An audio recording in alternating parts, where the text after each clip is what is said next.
It's Priest, your host, and we got Big Cuz T-Rex in the building. What it do? What it do, what it do. What it is what it is. Man, it's another wonderful day above Yes, sir. ground, man.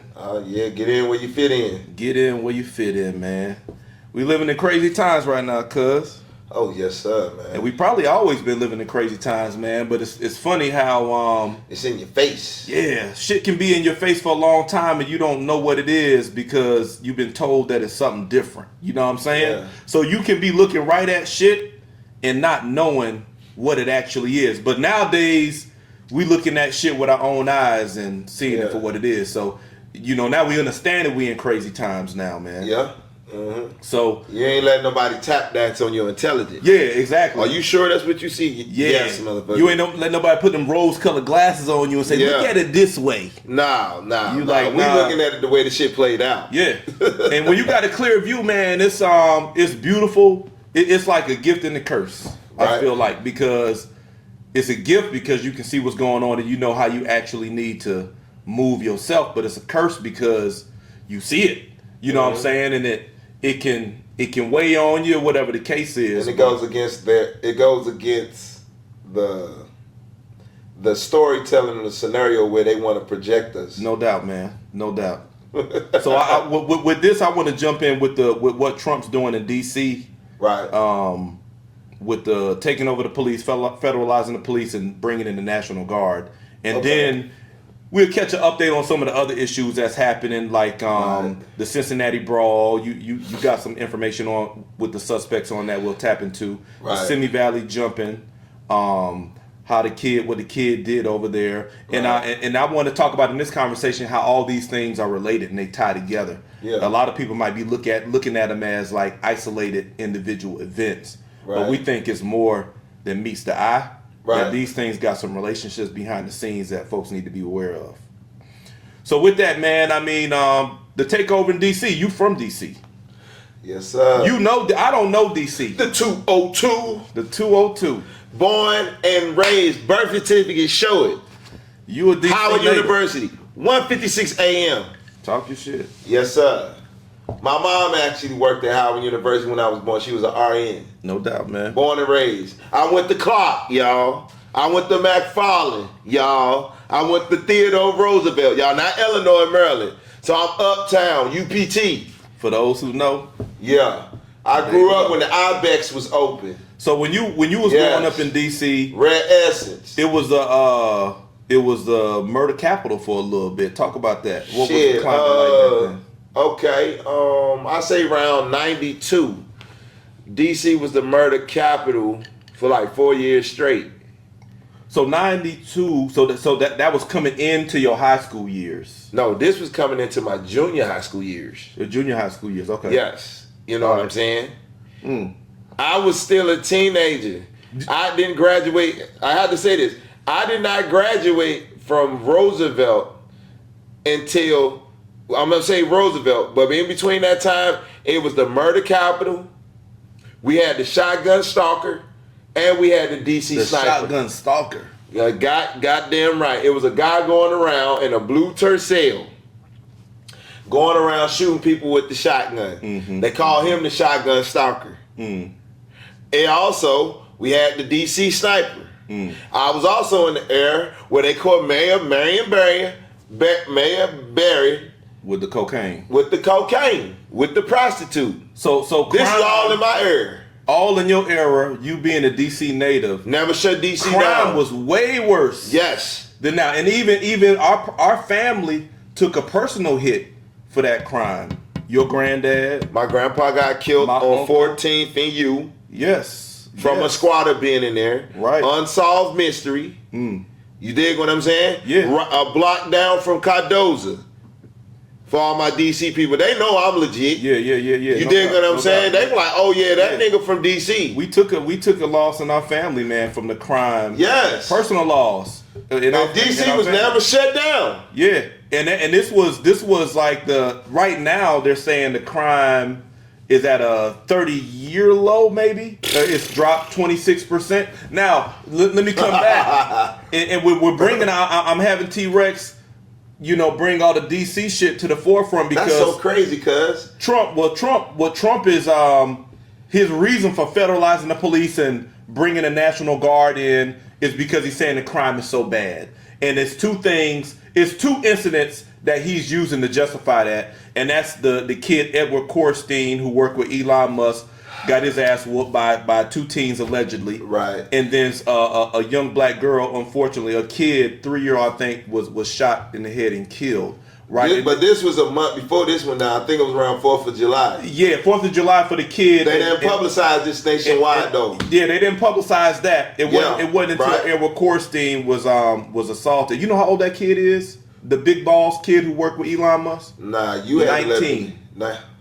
Goddamn, he's not legally a adult. 21 he can't even drink. Right? Unless they change the law. And he working with Elon Musk. Okay. So this, they nickname him Big Balls. Big Balls. Okay. And he working with Elon Musk. You know what I'm saying? Apparently he's doing big things at 19. That's a whole lot of privilege. You know what I'm saying?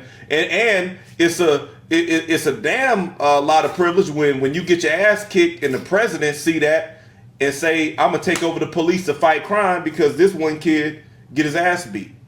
You know what I'm saying? Meanwhile, George Floyd had a police stand on his neck, and you know what I'm saying? We don't see all this. But anyway.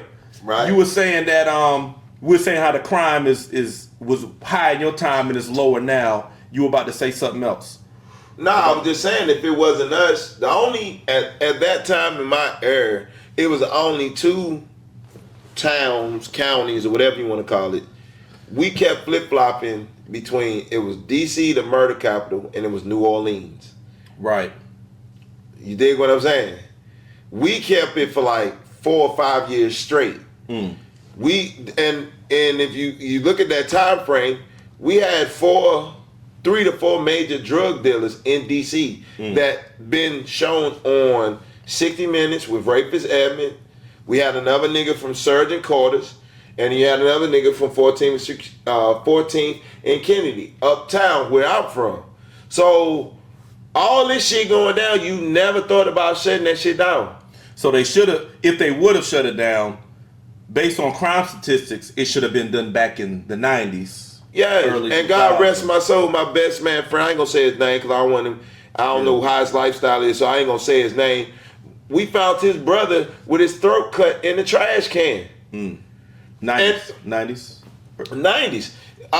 Let me keep digging so I can give people that's why I'm so glad to a certain degree it happened in DC so I can give a rundown with our history. Right. They shut the Ibex down because a police officer got killed. The Ibex. That's where everybody went to the go-go on Missouri. It was Georgia Avenue, Missouri.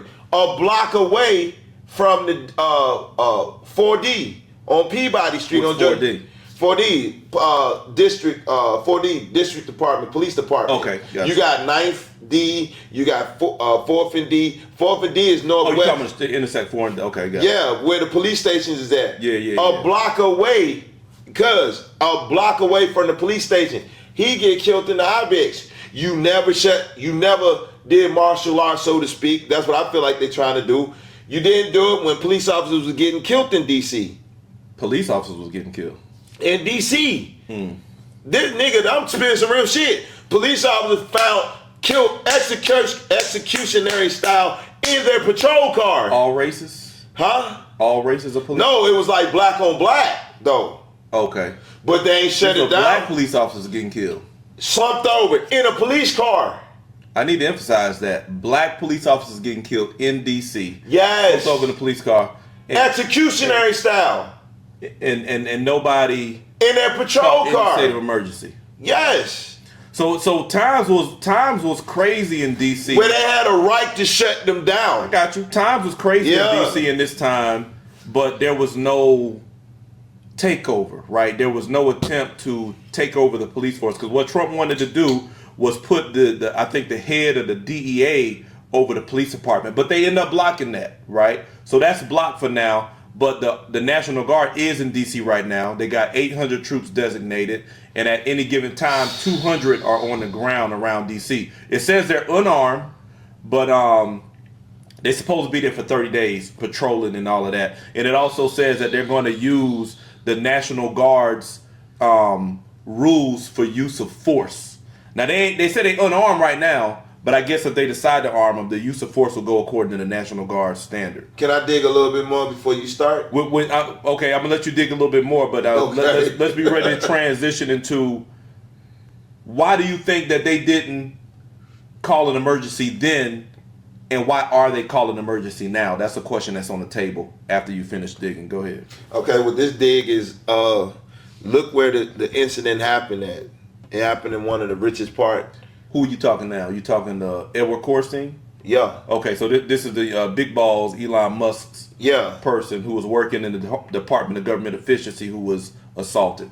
Yeah. You're talking about where it happened. Logan Circle. Logan Circle. Tell us about Logan Circle. That's a place I know for a fact. I'm born and raised in D.C. We know better to be in certain towns. Black people. We black people know that we don't supposed to be in certain areas after certain times. And you saying Logan Circle is one of them places? Yes. Because this was on a Sunday at 3 a.m. Sunday. Okay, now. Mm-hmm. Oh, that's one.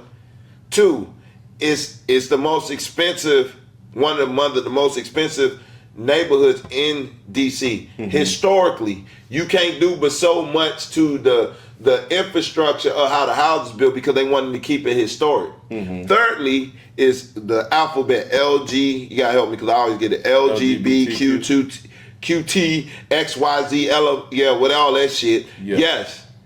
And it's mighty funny that all this shit went down in that area to the point where you want to create martial law. Mm. You dig what I'm saying? Just behind that one kid. Now, to go to what you were saying, DC is not considered a state. Right. If we set the tone here, then that means we can set the tone for states. Mm. You dig what I'm saying? Right. Then you got to think about it. It's like a woman, she looks good, but to make herself look better, she got to put makeup on. DC looks good because why? It's the fucking nation's capital. It's where the White House is. It's where the president lives. It's the Capitol. It has the monument. Mm-hmm. Let me put icing on the motherfucking cake. The National Bureau of Engraving, where they make the motherfucking money. For people that love money. Facts. All this shit is here. It's in DC. It's in DC. So we need to get this shit tight. Because this place is historical. You got all your alphabet industries, main headquarters in DC. So basically, you're using DC to set a precedent for what you may want to do in other major cities. Now, well, look what's there. Pentagon is right over the water. Mayor Muriel Bowser, Mayor of DC, right? Yeah. Went on the Breakfast Club, and she and they talked about this. Yeah. And they talked about the fact that DC it may be setting a precedent for federalizing and taking over police in other major cities, and she named like New York and some other big cities that have big urban populations, right? Uh-huh. And I'm calling that out, and they have black mayors as well. We have a bunch of black mayors. I'm calling that out because in your day in DC, when you was growing up, when it was the murder capital, it was a lot of black on black crime, as they say. A lot of black people getting killed, even black police getting killed, right? Hell yeah. And nobody called a state of emergency. Now you got one white boy who get beat up, not killed, beat up under suspicious circumstances, by the way, because two teenagers from Maryland did it allegedly. They don't release no names. They show a picture of Edward Corstein sitting down with no shirt on and blood marks all over him, like he got his ass whooped. And they say they apprehended the cats, but they're only charging them with unarmed attempted carjacking. But the white nigga done got his ass beat. Unarmed though. Unarmed attempted, and I know you're going to go with the unarmed, but I'm saying, where is the assault charge at? You know what I'm saying? And whatever charge comes with stomping somebody out, right?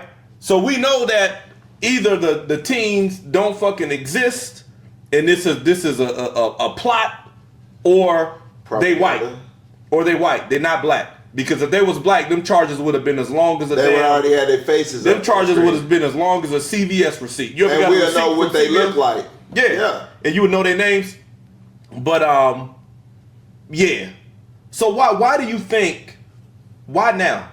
Because statistically, the crime in DC back in the 90s and the early 2000s may have justified this kind of action. But now crime is down 25%. So why do you think they're taking this action now? Okay, then. I ain't gonna say I got a problem with Trump or Trump supporter. I ain't saying I'm a Trump supporter, but I'm not gonna sit here and play like I don't agree with a lot of shit the niggas say. Mm-hmm. Period. I think Trump is black. He's chocolate, white chocolate. You know, you got brown chocolate, white chocolate tendencies. You got chocolate tendencies. So I think this is going down because of the reason why they let him back into the White House. He has an agenda that he must fulfill because they got him back in. What you call that He's under shit? pressure to get certain policies through. He got a mandate. That's what I meant to say. Mandate. He got a mandate. And the midterms will come up as well. Yeah, that's what I'm about to get to. So he has a mandate because if you think about it, soon as he been in office, he been rocking the boat. June is half of the year, and this man done did a lot of shit. Fact. And a lot of the stuff that he's doing kind of like ties in with you might have to help me, because I'm like that Project Hedge Fund 2025 type shit. Heritage 2025. Yeah. So it's like they're like cracking down. Like I call it part 2 of the Jim Crow. It's just not gonna look as racial. I just feel like it's just Jim Crow coming back again, but it's a part 2. Yeah. They just making it look more philosophical. They're hiding the Jim Crow behind law and policies now. Yeah, I hear that, and I think that it clearly seems to these policies seem to be putting the target on the back of urban centers, urban populations, where like a lot of black people are. Because it ain't happening in the suburbs. Yeah, and then you seeing that a lot of the dog whistle terminology, slums and homelessness, even though you got all types of homeless people in DC. But it seems that, and again, I say it's interesting because in your time growing up, you might have been able to get away with this because of the crime that was going on. But when you look at it now, it's like crime is down and all of that. But now you're trying to take this aggressive measure, and we know that anytime there's an uptick in police force, it's always focused on black folks when you do that. So yeah. And the only reason why the crime rate is down is because, to me, systematically, like my grandpa said, when they started building the subway station there, he said, DC is going to change. That when they built them sub lines, it was only a couple of lines built in DC when they built the subway. It was the red line that was on Georgia Avenue, because we lived on Georgia Avenue. That was a commercial street. Yeah. And that went from down all the way up to Silver Spring, Maryland. But long story short, the reason why the crime went down is because it was like the game of Monopoly for y'all. The thing about Monopoly. Right. Once the subway got built, the revenue started building up. That's when they started adding $50 to your rent. So DC crime rate didn't go down because they did a martial law. They did the Monopoly game. We're going to make it expensive. Right. To where people going to move out. Now, if you notice, I'm from DC, DMV. The outskirts of Maryland, like PG, Montgomery, they done became violent. If you go to Southeast, they don't even look like Southeast. When you go to Northwest, you're seeing Caucasian people walking their dog. Back in the day, they wouldn't even want to live in them areas. But now you can go to DC, the wharf, and shit, they redid the wharf. White people are moving around, but they didn't force us out. The way they did it was with money. Mm-hmm. Now that the money is there and they got it the way they want to, now they got all of a sudden zero tolerance for the bullshit. I got to call you out on something you just said, though. Call me out. You said that when you look at the outskirts of D.C. and in certain parts of Peachey County, Maryland, stuff like that, you said it's violent now. And the crime rate went up. So what you're suggesting is that a lot of black folks that was in D.C. they moved out to them areas. Yes, they have. And some of my family members have. So what you're saying is that violence is following black people. Yeah, poverty. Not gonna say violence. Poverty is following us. Okay. Poverty is following us because we lived in DC, in the nation's capital, we didn't get protection from the violence, the drugs that came. Then, if you really think about it, think about D.C., the nation's capital. Drugs and violence don't fall too far behind with poverty. Poverty, yeah, fact. And it's the nation's capital. Right. There's no way the nation's capital should have this type of problem. We don't control the drugs coming in our community. Right. It's being pushed in our community. Yeah. So let's not turn a blind eye. I'm not saying our people are violent. Poverty and the condition that we're in, we resorted to certain things. I understand that. But since it's D.C. and they trying to do it in D.C., why didn't you do this shit a long time ago? Now the crime is out there. I'm not saying our people went out there because the violence followed them. Poverty has followed them because they can't live there no more. Right.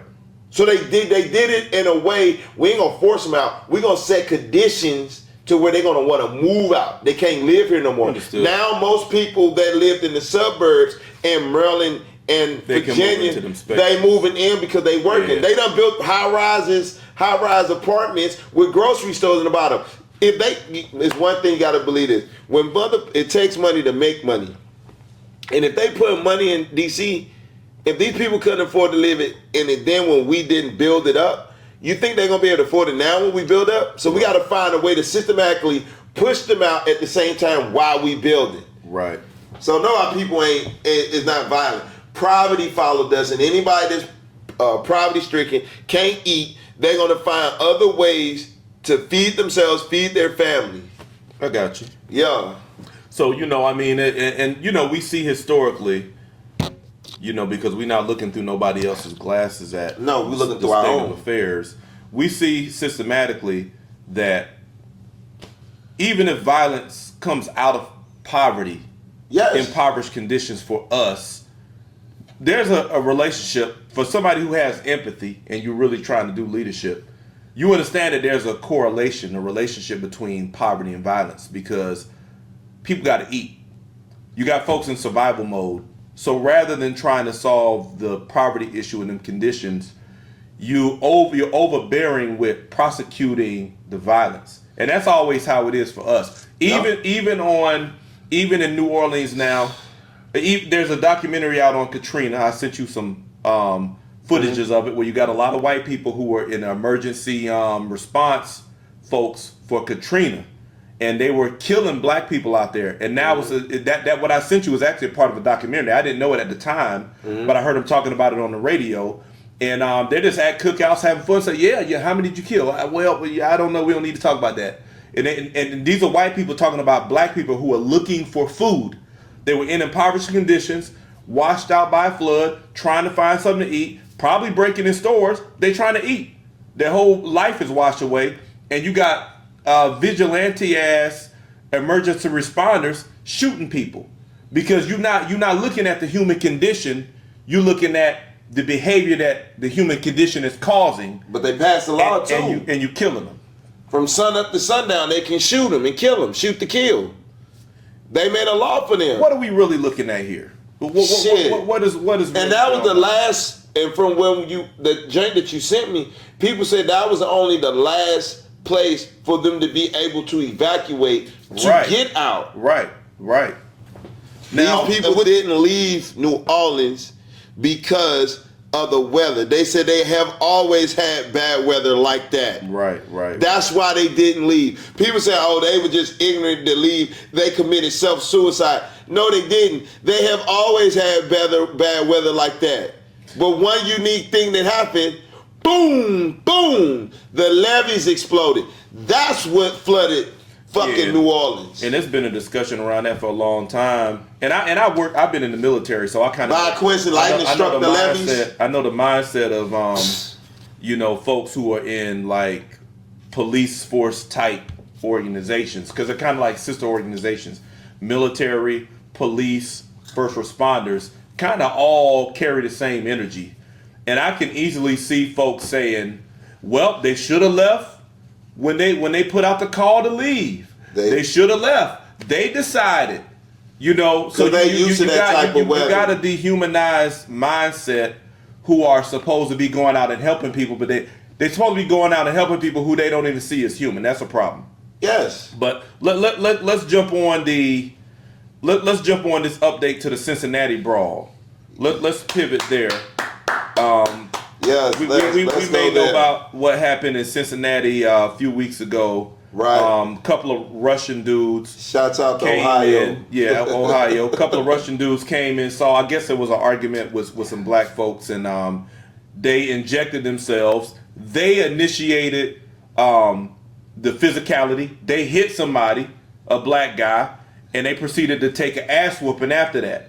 And they got stomped out in the street, and it was recorded. Lawmakers after that, including Elon Musk, came out condemning it, calling the winners of the fight, because it was a fight, but they're calling the winners of the fight thugs, saying that they need to be punished to the full extent of the law, and even throwing out prison. Even the people that was recording. And they're throwing out hate crime. They're calling for hate crime enforcement as well, and they're going after the people who are recording it, right? That's being petty. And you said that, and of course they put all the names of the suspects out because they're black. Yeah. Look, I'm saying it like that now because fuck it, it's obvious. It ain't no reason to be political with this shit no more. If you're black and you're doing a crime, they're gonna put your name and face out there. If you're white and you're doing a crime, they're not going to they're gonna conceal your identity. And we see that because in the Simi Valley situation in California that happened shortly after the Cincinnati Brawl, a group of white teen males jumped a black teen male, beat him viciously in the back of his head. But it was blurred. It was blurred. It was blurred. Hold on. And they were yelling racial slurs while they were hitting him. And it was blurred. And like T-Rex said, when they showed that footage, it was blurred. Now, white teens jumping a black teen and yelling racial slurs while they're doing it. Nobody mentioned hate crime. Nobody mentioned punishment to the full extent of the law. Do we know how they look? None of that. We don't know how they look. We don't know their names. Any of that stuff. So we see the play. If it's us, you put us on Front Street. The shit is always like that. You go all the way to when we was born and work your way all the way. You got a list of shit that we did. The shit is always like that. So what are they saying about the suspects for the Cincinnati Brawl? You saying they talking about? When I was watching it, people was mad because they got out on bond. Their bonds was they was hitting them with 2,000. The most was 300,000, but they dropped them down to 25,000. They mad about that because they get to move around free. Right. But as I was reading, if they all get charged, each and every one of them get up like to 30 years from what I was reading. Damn. For whooping somebody motherfucking ass. Didn't kill him. Now, I'm going to say this real quick before you take the lead on this. When they was hanging our ancestors back in the day, you actually got the book. Yep. It's a bunch of people standing around bodies that was hanged, burnt, and still motherfucking handcuffed. Yep. And these are pictures from Kodak. It's still, Kodak's still around. Real talk. Nobody ain't never shutting them down for that shit. Like, you going after my people from recording shit, why ain't you going back to Kodak when that shit was illegal? They never passed a law to where civilians can take law in their own hands to hang our ancestors. Right. Why ain't y'all shut Kodak down? Them niggas making money like Polaroid and everything else. It was a horror movie type shit, man. Yeah. And you got the book. You can name it when you take the lead. Now, look what's going on now. They still doing the shit. Mm-hmm. And let me bring this out about the camera thing, because great point. I got a book that's called Without Sanctuary, and it's the photography. It's lynching photography over about a century period here in America. Let me give homage to you, cuz this book ain't cheap. Yeah, he's real about this shit. Priest is real about this shit. That book we talking about hundreds of dollars. Yeah. Continue. Yeah. I have to put it out there so they can see how serious you is about this shit. Right. I have to put the price out because somehow people don't respect. Look it up. Money. Yes. Look it up. It's called Without Sanctuary. Look it up on Amazon. Yeah. Y'all real about this shit? Do what he did. But continue. I got the cheapest available one, and that cost me hundreds of dollars to buy that book. Yes, because sir. the book, the photographs in there are so vivid that they so vivid that whoever had them books knew that we would value that. You know what I'm saying? And they were right. You know what I'm saying? I bought that book, and you see, like he said, you see, people hanging. You see folks. There was a woman, 2 women hanging from a bridge, and somebody clearly in a boat on the river taking a picture from the river. 2 women hanging. They got on dresses, and the bridge filled with white people standing above, looking down. This was ritual killing, and I know this is heavy shit, but it's a part of American history, and nobody is going back and condemning Kodak or the photographers or the white people who are complicit in the photographs. And they ain't blurred out. And they're not blurred out back there, you right? But now, here in modern day, police brutality has gotten so bad that we had to put pressure to get cams on police officers. We got that. Now you see in Ohio, Rodney Hinton Jr.'s son is killed. Father goes to see the footage. The footage of his son's execution is blurred, right? How convenient. Now, the Cincinnati, Ohio, Cincinnati again, the brawl where the 2 Russian dudes, immigrants, attack American citizens, black folks, and the American citizens are condemned for defending themselves, right? And whoever's holding the camera, they're saying should get in trouble because you should call the police and not hold the camera. So they want to, they want to impede our ability to record shit that's going on, but then the police who are supposed to be responsible for recording shit give you blurred footage. So what the fuck? Of course we gonna record our own shit. Because when you record the shit, it's conveniently compromised. And then when you show white people being vigilantes like they were historically, and then I'm not knocking all white people. It's not all white people, but we're talking about white culture in America where y'all was vigilante, self-deputizing, and going on killing sprees without consequence. These teens that jumped that guy in Simi Valley, California is operating in that same spirit. They think they can beat his ass, yell racial slurs while they do it, and then they get the convenience of media concealing their identity. Even though there's a video, the shit is blurred out. So the camera work, we seeing what's going on. You know what I'm saying? We're going to keep fucking recording because it's our only recourse, because we can't trust what the cops are doing with their footage.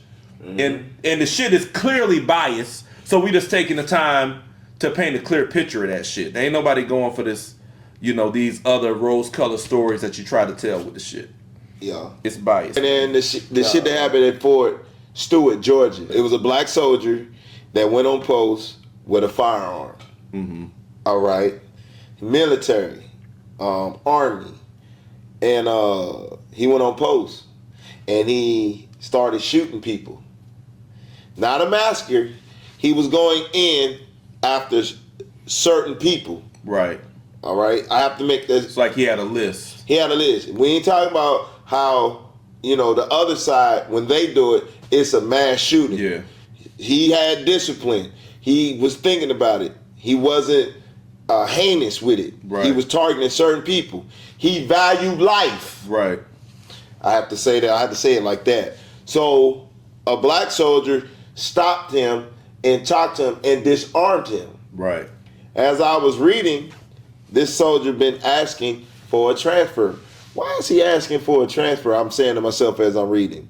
And then before I found out about that, he lost a close loved one at the beginning of the year. Okay.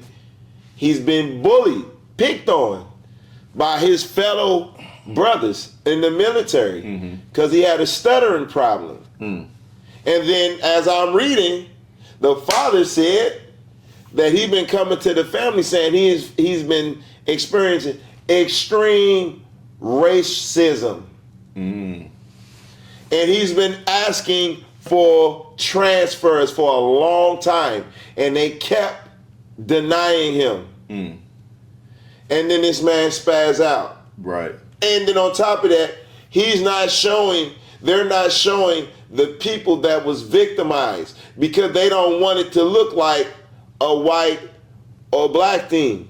Even when I was in the military, in the barracks, I would walk and he was cool. I was cool with him. I never knew that he had one of them German flags, a swastika. And guess what? They never made him take it down. I didn't go hot box him or dirty mac him and go to the side. Hey, he got his because when he broke it down to me, I said, oh, okay, I can see where that come from. Okay. But I have to bring that up because this is just not on the civilian side. It's also on the military side.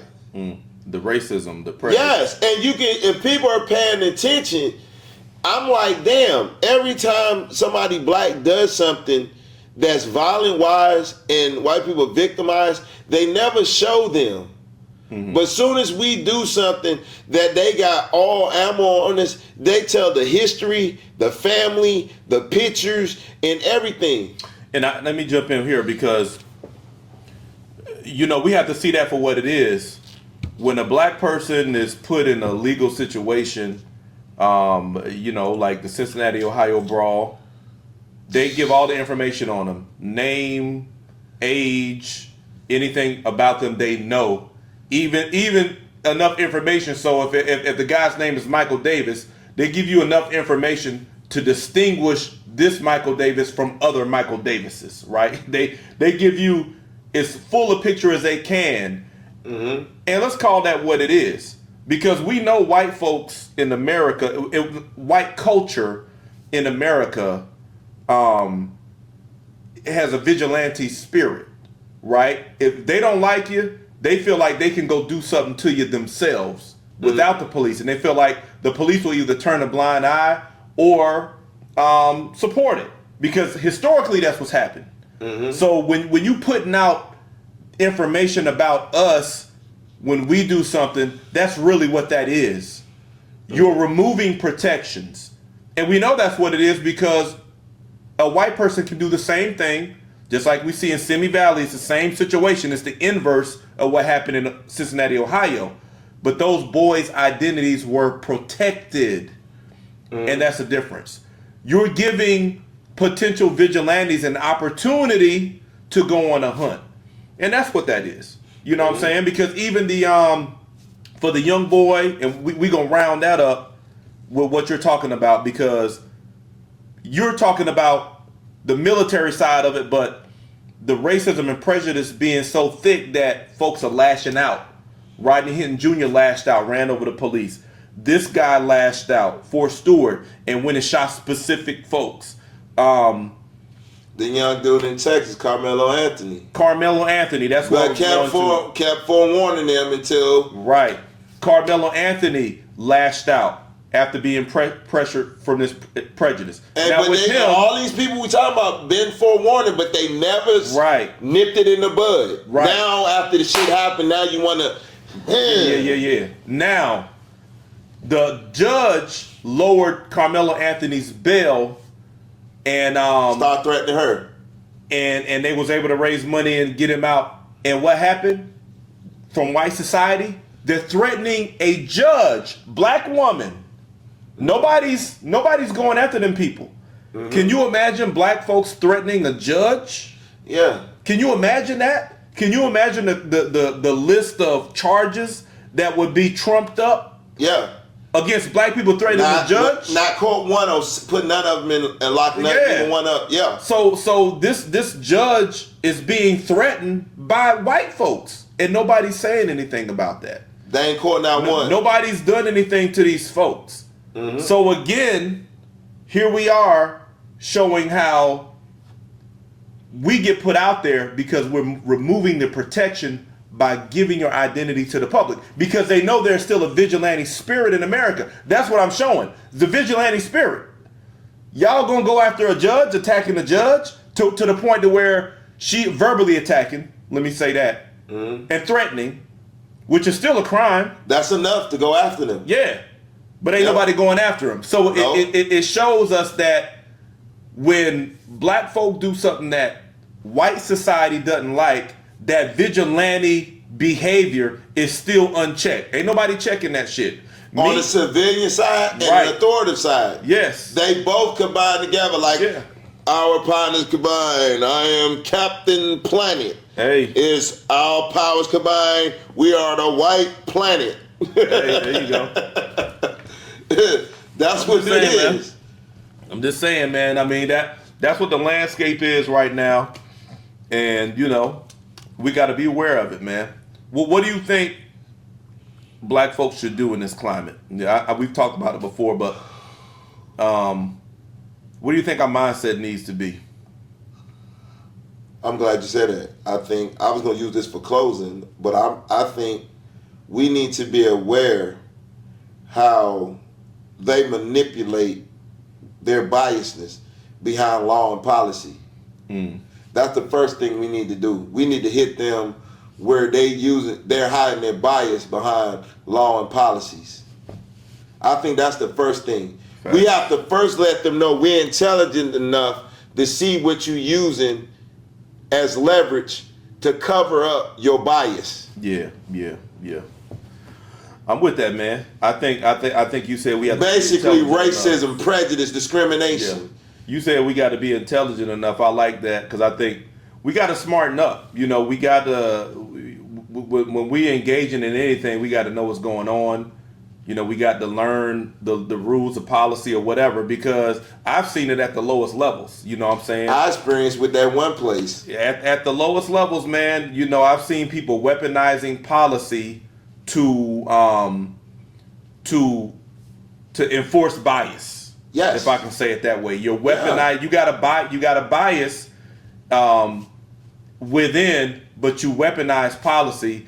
And for people who deal with policy, we can see that. We can see you not applying it fairly, you're not applying it across the board, or you applying it selectively. We see that. But when you know the policy, you can speak the language rather than just getting excited, getting angry, emotional, because a lot of people will antagonize you by weaponizing policy just to get a rise out of you emotionally. Yes, sir. And then when they get the rise out of you emotionally, then the conversation shifts to what the problem initially was, to your attitude. And that's always the trigger to escalate shit. Mm-hmm. But when you know what's going on, when you learn the landscape, when you take the time in any situation to know what's going on, you can have that conversation. And it's not just communication. You can hold folks accountable on the spot. And if folks still don't want to apply because just as you're bound to a policy, so are they. You know what I'm saying? For the people who like to weaponize policy to exercise prejudice. And you got to find out where they're accountable to the policy and speak to them that way. Hold them accountable. Don't let them get away with shit. I think that the climate right now, everyday folks, and I just want people to take a heart to that so you can put the ass to these motherfuckers. Everybody, I feel like I've talked to different people, and it seems that everybody's feeling the energy of white folks feeling bold, and not all. Yeah. Most people, I think, are minding their business, but you got some who feel bold. They want to come and watch you when you're doing stuff, and they want to do little microaggressions to antagonize you and to upset you, and it's coming from a place of hatred, bias, or whatever the case is. It's common, but on our side, you're seeing the energy that we ain't having that shit. Yeah. You know, we on some I wish a nigga would type energy. Yeah. You know what I'm saying? That's where we at, and you can see it. And that energy, you can see that energy on our side with Rodney Hinton Jr. and the police officer. With the kid, not the basketball player, but the kid, Carmelo Anthony in Texas, right? You can see it with the Ohio Brawl. You can see it with the Brawl. What was it? Mississippi, or I keep getting a mix up, or Alabama, where the guy dude swim across. Yeah, Alabama. The Alabama Brawl. Montgomery, Alabama. The Montgomery Brawl. Those are 4 major instances that got national media attention. That's just an indicator of where we at mentally. We ain't taking no bullshit.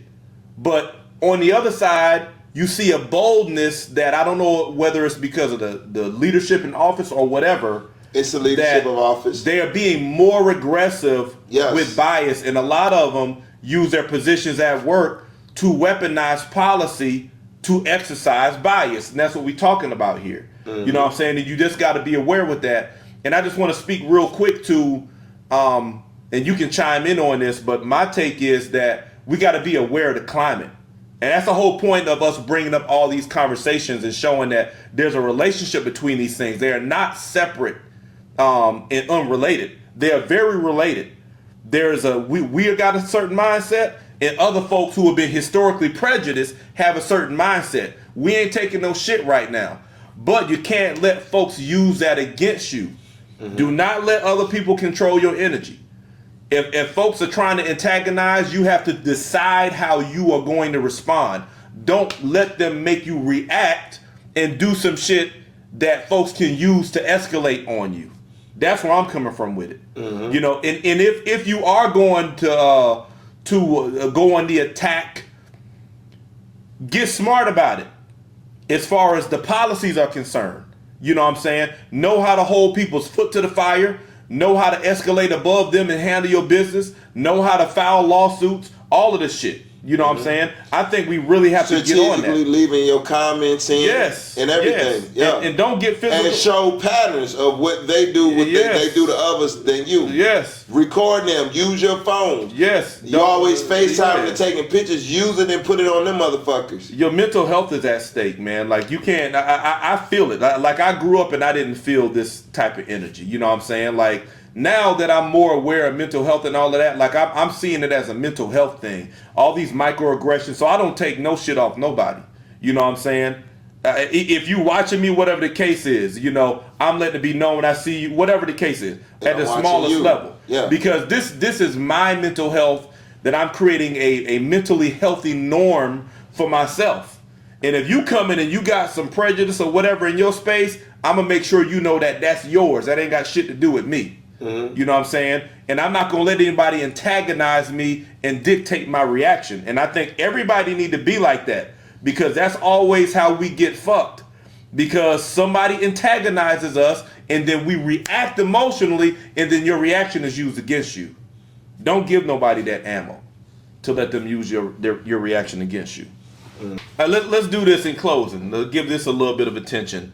Dr. Umar, the self-proclaimed Prince of Pan-Africanism, King Kong consciousness, right? Very smart man, knows his history, got a Black Power orientation, I guess you could say. He's known to have been building a school called the FDMG, the Frederick Douglass Marcus Garvey Academy for Black boys. But he's been building this for over 10 years, and he's been taking donations that whole time. Got a lot of controversy.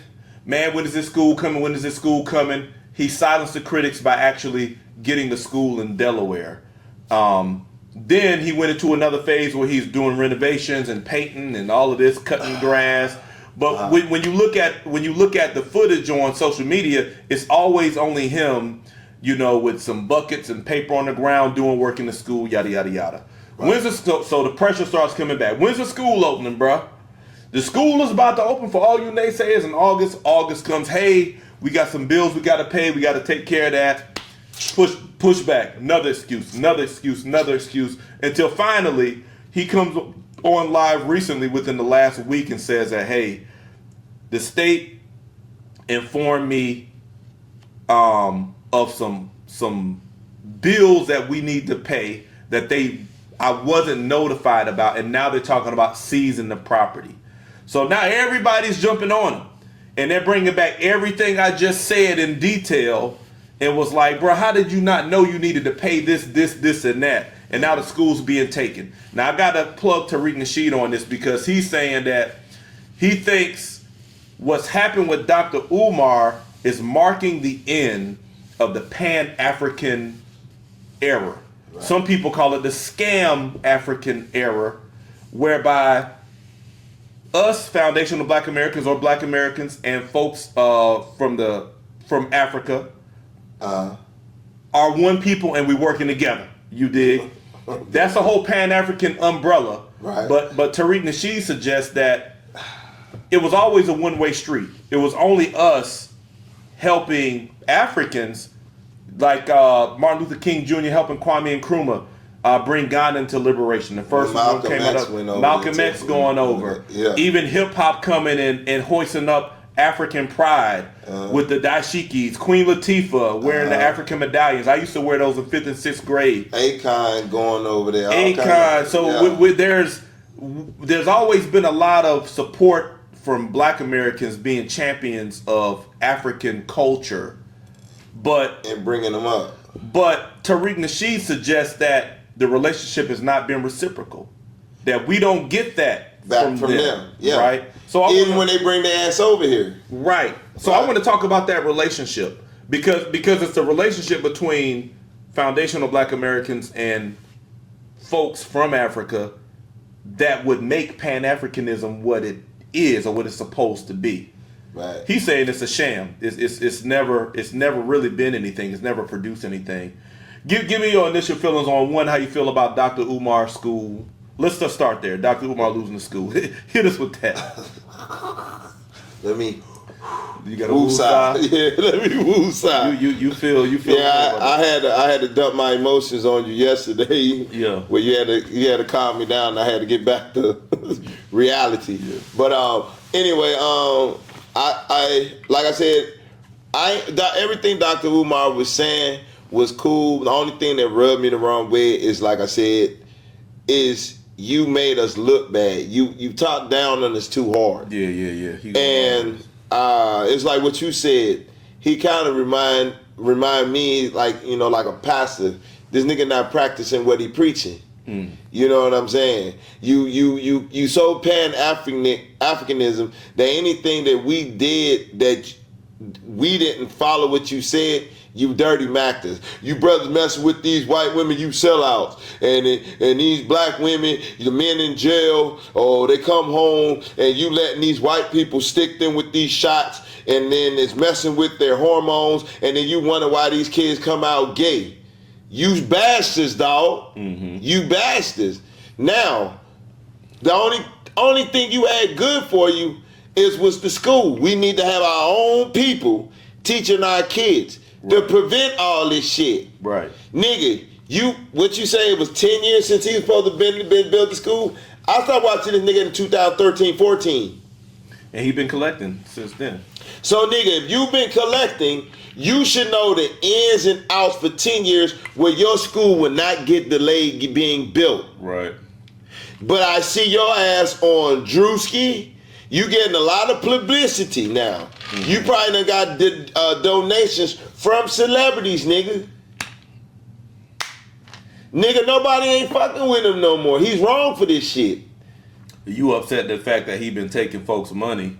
Yeah. After he been so pro-black and talking about going against injustice, he committed an injustice by collecting money for years. And the school is not here. And then not delivering. And you wanted everybody to follow your philosophy.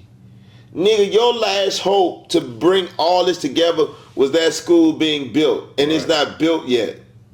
It's being taken. He said it's being taken. Yeah. And the only thing that I see that can rectify this is the money that you took, since you so Pan-Africanism, is give it back to your people if you can't do nothing with it. Right. Now, if you can't do that, nigga, you need to be, how they say in the military, you need to keep your head on the swivel. And nigga, you ain't got that much security to protect your ass, dog. It's one thing for the powers that be to do it to us. But nigga, with this Pan-Africanism, I'm charging you just like I would charge a nigga that's a KKK nigga. Because you took from your own people with this Pan-Africanism shit. Now, I feel you on that. How do you feel about Pan-Africanism? Fuck him.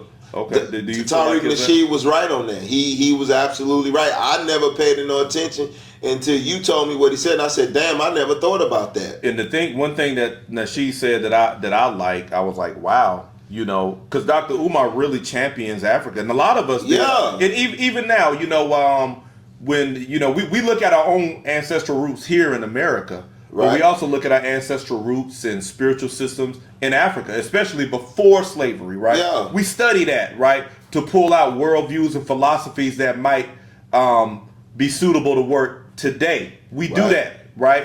But Dr. Umar was a big champion of African cooperation, collaboration with Black Americans, and he take Black Americans over on tour to Africa, Egypt, Ghana, and they go through different places and stuff like that. But Tariq Nasheed brings up a great point that says, well, why haven't any African nations or big African folks with big pocketbooks and wallets contributed to the school, right? Because if it's a Pan-African movement, then it should be working both ways, right? Why aren't they helping with funding? And I said, damn, I never thought about that. Because as much as he's talking about it, and he's talking about Ghana with the citizenship, and I don't know the ins and outs of that, and saying, hey, you need to come back. And I think people should go. But the point is, where is the reciprocation, that support? And Tariq Nasheed is saying that Pan-Africanism has always been a one-way street, right? Black Americans pouring into it and not getting reciprocated. So you feel that, you agree with that? Yeah, and why ain't the Africans saying something to him about that? And if you got a school, they can send their kids to your school. Facts. If you so Pan-Africanism, but nigga, you ain't even got the school. Right. I think when I was watching YouTube, he showed not the whole school. He showed like snippets of the school. He be at the school. And I think he may have showed the whole school. Nigga, 10 years and as much money that you done gotten, it's nowhere. Come on, dog. Come on, man. He knew what he's doing. He's the nigga's almost like a con artist. You know, he a thief, dog. The nigga's a con artist. When we talk, I felt this way. Pan-Africanism has been a disappointment, right? For the advancement of our agenda, our family agenda, right? The Black agenda. It's been a disappointment. It's been a lot of rhetoric, a lot of big talk, but no results, nothing built. When we talk, I put church in that category. Church has been a lot of rhetoric, a lot of hope talk, but no results. I put the Democratic Party in that same category. A lot of rhetoric, a lot of hope talk, a lot of promises. And shit ain't happening. No results. Pan-Africanism, the church, the Democratic Party. Three movements, organizations, entities, whatever you want to call them, No where results. Black people have invested a lot of tangibles. We've invested a lot of monies And energy. and time, but have gotten little to no results. I think it's time. Yeah. I agree that Dr. Umar's school marks the end of a Pan-African era. Life After Religion, you see I done wrote the book. That church is done. It ain't delivering nothing. We looking at that for what it is. They're rap. And we need to seriously reevaluate the Democratic Party. This is a dog chasing its tail. It's not delivering anything. So all of them to me are in the same damn boat, man. Yes, sir. So yeah, doctor, he going down, dog. He going down. hey, Only way he can rectify it, he would give the people give your people their money back. And like I said, he kept saying that he come from the bloodline of Frederick Douglass. He even talked kind of like he mad at his ancestor Frederick Douglass to marrying a white woman. Right. But one thing I can say about Frederick Douglass that he didn't do, he didn't exploit his people for fucking money though. So nigga, them two things that you harping on Frederick Douglass for, nigga, the worst thing you could have did to your people is take from them. When that's the biggest issue that We have is finances. People, yeah. And you take that from us and you ain't proved not one iota. Church doing the same thing though, right? Exactly. I mean, I gotta call it out, bro. Life After Religion, my journey in the history of healing, but we gonna call it what it is. Church takes a lot of money, and church get it up out of you every week. 10% of your tithe, whatever other kinds of offerings that they calling for, but ain't shit being delivered. You might build a new church. And the only thing you get from that is some temporary pride, because you who are paying tithes don't own that church. You just got pride associated from attending. Because you notice most churches that's built up from the ground and you go to, they trying to get into what? A new church. And a lot of churches. And they need the so-called proceeds to build a new church, but they never get it done. Because why? They do what Dr. Umar Johnson do. Well, you know, and then they divvy out to everybody, but we're going to keep preaching hope. Mm-hmm.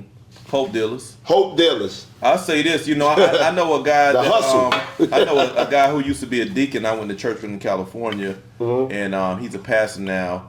He got a big church that he built. I saw him. He was in the city working from the ground up. But he's a solid guy.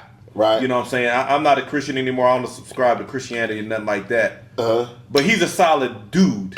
Right. It ain't got nothing to do with the religion. He just happens to be a pastor. Right. So I think he managed that money well and got them into a bigger church. They got a large campus and all of that. To me, that's the best example. But still, what's that doing for us? Right? We paying all this money into churches for what? Because when we look at the problems that we deal with in society, how has the church been handling that? Right? How was the church? How's the church contributing that? All this money we putting in, we just keep getting sold hope for a better life after we die. You know what I'm saying? So I throw all of them in the same garbage can. Pan-Africanism, church, and the Democratic Party. Yeah. Because and you know, all of them talk, no results. So yes, sir. Man, let's go ahead and close this out. We've been wrapping up for a minute. I seen you turn it up as we heading out. Yeah, I always try to wait until the back end. I got you. Yeah. Any other thoughts as we close out? I expressed my thoughts. And I said I was going to say before the end. It's off your chest, man. Yes, I appreciate you. Hey, make sure y'all get the book Life After Religion is available. Yes, sir. On Amazon. You know what I'm saying? Amazon. Go ahead and get your copy. We appreciate your viewership. We appreciate you for tapping in. As we always say, make sure you don't watch and hide. Go ahead on, like and subscribe. Yes, sir. Until next time, we out. Peace. Peace.